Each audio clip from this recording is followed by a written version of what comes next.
সুপ্রভাত বন্ধুরা, তোমরা সবাই কেমন আছো? আশা করি নিশ্চয়ই ভালো আছো, আর আমিও ভালো আছি। সুইট কাকুলি চ্যানেলের নতুন একটা ভিডিওতে তোমাদের সকলকে অনেক স্বাগত এবং অন্তরের থেকে অনেক ভালোবাসা। এখন আমি ভিডিওটা শুরু করছি। শুরু থেকে শেষ অবধি দেখার অনুরোধ রইল তোমাদের কাছে এই ভিডিওটা, আর নিশ্চয়ই ভালো লাগবে।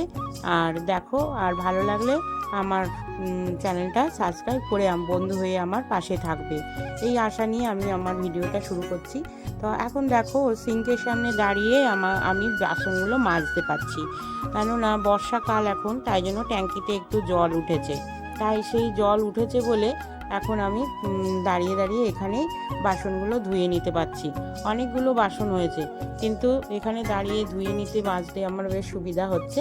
তাই জন্য এখন সব সময়ের জন্য জল ওঠে না, এখন কি মনে হয়েছে, যাই হোক, একটু দুদিন 3 দিন ধরে হয়তো জলটা উঠেছে, তাই জন্য পাচ্ছি। কিন্তু সব সময় হলে কি ভালো হতো না বলো? তা যাই হোক, আশায় বাঁচে চাষা। তো আমারও তাই অবস্থা, আমিও এখন আশা নিয়েই আছি বেঁচে। তো কোনো দিন যদি হয়, কোনো দিন তাহলে হবে, তো সেই আশা নিয়েই থাকি। তো যাই হোক, এবারে এগুলোকে আমি একটু বাসন মাজার ওই যে লিকুইড যে ভীম সাবানগুলো আছে সেগুলো দিয়ে একটুখানি মানে আর কি মুছে নিচ্ছি। এমনি প্রতিদিনই রাত্রেবেলাও মুছি, আবার সকালবেলাও একটু মুছে নিচ্ছি, কেননা আরশোলা বা পোকামাকড় চলাফেরা করতে পারে, তো তা একটু মুছে পরিষ্কার করে নিলে তাহলে রান্না করলে ভালো লাগে, মনটাও ভালো লাগে, আর কোনো মানে হাইজেনিক থাকে আর কি, তাই জন্য।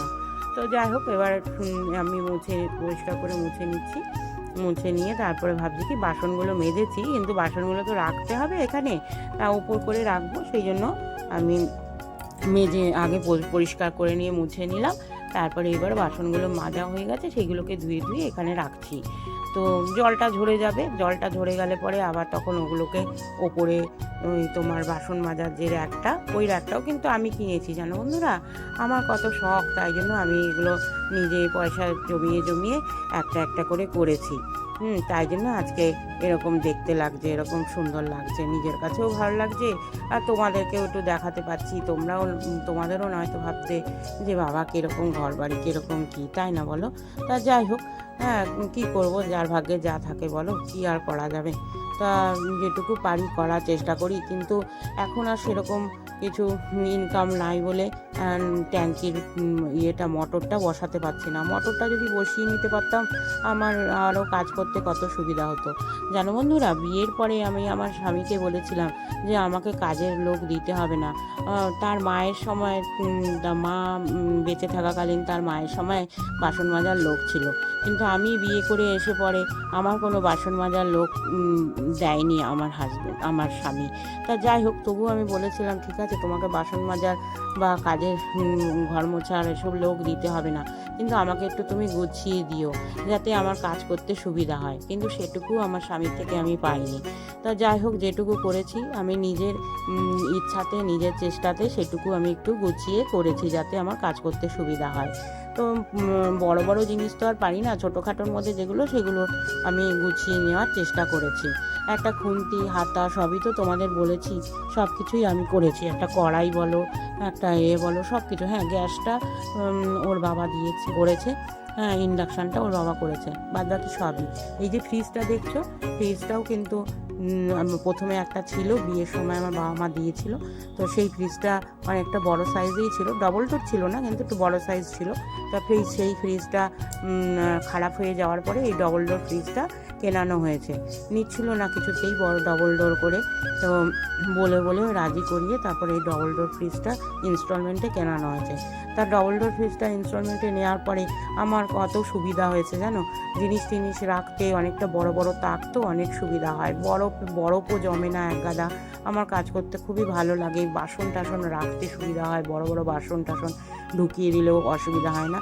তা যাই হোক, এবার ফ্রিজটা আমি পরিষ্কার করে নিলাম। ফ্রিজটাকে কলিনটা কোথায় যে রেখেছি মনে পড়ছে না, কলিন দিয়েই নয়তো পরিষ্কার করি, কিন্তু কলিনটা নেই বলে, পাচ্ছি না বলে, তাই জন্য একটু ভেজা ন্যাকড়া দিয়েই মুছে নিলাম বাইরেটা, গাটা।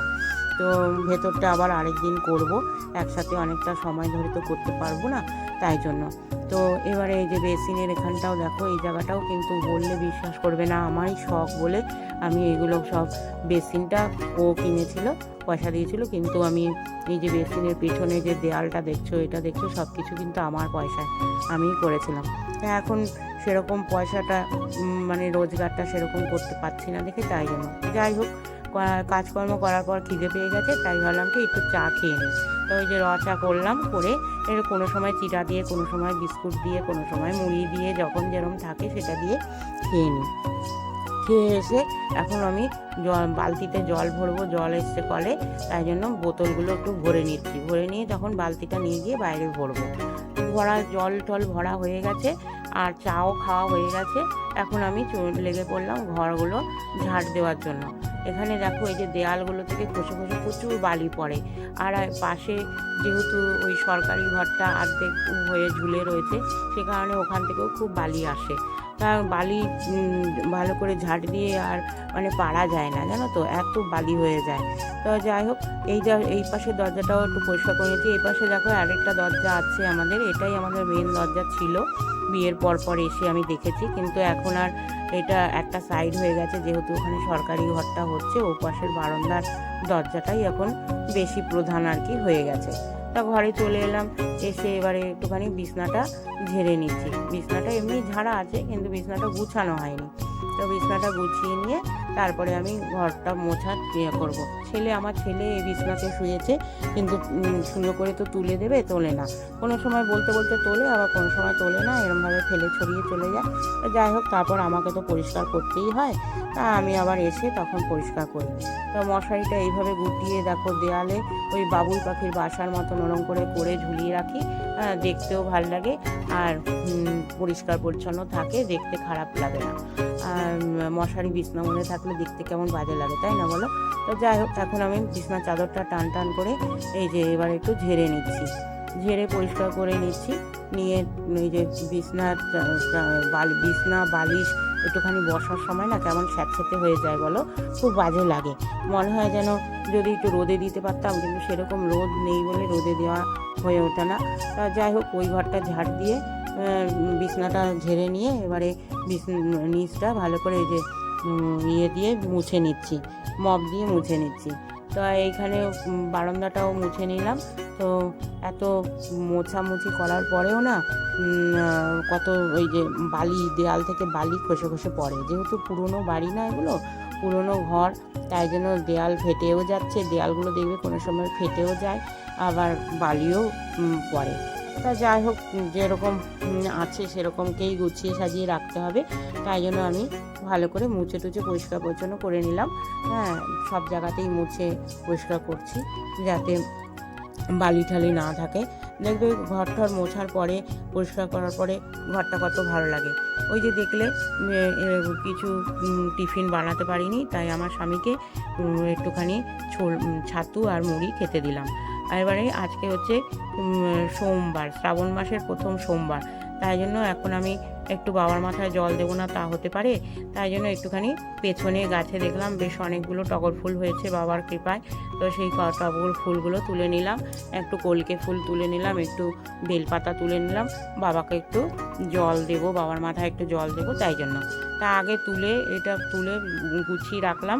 তারপরে দেখলাম যে বাজার নিয়ে এসছে আমার স্বামী, একটু মূলো শাক আর হচ্ছে উচ্ছে, এই হচ্ছে বাজারে এসছে। তা আমি ভাবলাম কি তাহলে আগে রান্নাটা করে নিই, রান্নাটা করে নিলে পরে তাহলে আমি নিশ্চিন্ত মনে বাবার মাথায় একটু জল দিতে পারবো। নয়তো এরা পেছনে লেগে থাকবে, এই খাবার হয়েছে, খেতে দাও করবে, তখন আর নিশ্চিন্ত মনে আমি পুজো দিতে পারবো না।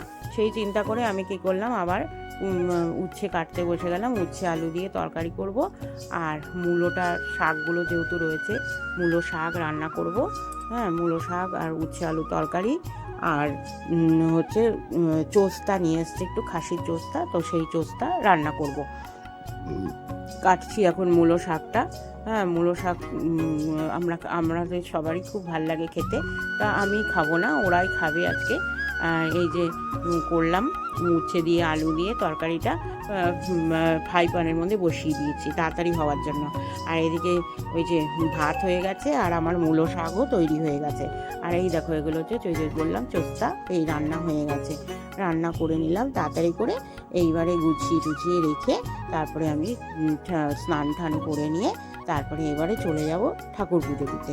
চলে এসেছি, এবার বাবাকে একটু স্নান করাবো। দুধ, ঘি, মধু, শর্করা, গঙ্গা জল সব কিছু দিয়ে একটু স্নান করাবো। তো সব ঠাকুরের আসনগুলো পরিষ্কার করে নিলাম, লোকনাথ বাবাকেও একটু মুছিয়ে টুছিয়ে নিলাম, দিয়ে আমার শিবগুরু আছে শিবগুরুকেও মুছিয়ে দিলাম। তো আসনটা পরিষ্কার করে নিয়ে সুন্দর করে ভোগ প্রসাদ যেইটুকু পেরেছি ভোগ প্রসাদ বেরিয়েছি, একটু মিষ্টি আনতে বলেছিলাম এনেছে, তো সেই দিয়ে একটু বাবাকে দুধ গঙ্গা জল দিলাম, দইও দিয়েছিলাম। তো যাই হোক, এখন আমার বাবা মহাদেবের যে মূর্তিটা সেটা মানে শিবলিঙ্গটা সেটা খুব ছোট, তাই জন্য দেখতে পাওয়া যায় না। তো ওই দেখো বাবার মাথায় যে জল দিচ্ছি, পরিষ্কার জল দিয়ে একটু মাথায় ধুয়ে দিচ্ছি, ধুয়ে দিয়ে তারপরে এই যে ভালো করে মুছিয়ে নিচ্ছি, মুছিয়ে নিয়ে তারপরে বাবাকে পরিষ্কার আসনে বসিয়ে দেব। তারপরে বাবাকে এই যে পরিষ্কার আসনে বসানোর পর একটু ফুল বেলপাতা সব দিয়ে বাবাকে পইতে দিয়েছি, সব দিয়ে একটুখানি পুজো দিয়ে নিলাম মনের থেকে যেটুকু যেরকমভাবে পারি। আমরা তো তন্ত্র অত পারি না, যাই হোক ওম নমঃ শিবায় বলে আমরা বাবা মহাদেবকে জল দিই। তারপরে দেখো এই যে একটুখানি আরতি করে নিলাম, ধূপ প্রদীপ দিয়ে বাবাকে আরতি করে নিলাম। আর আমার ওই পাশে সিংহাসনে নারায়ণ আছে, মা তারা আছেন, লক্ষ্মী নারায়ণ আছেন, সবাইকে একটু দেখিয়ে নিলাম। এখন আমি চলে যাচ্ছি বাপের বাড়িতে, কালকে আবার দেখা হবে বাপের বাড়ি।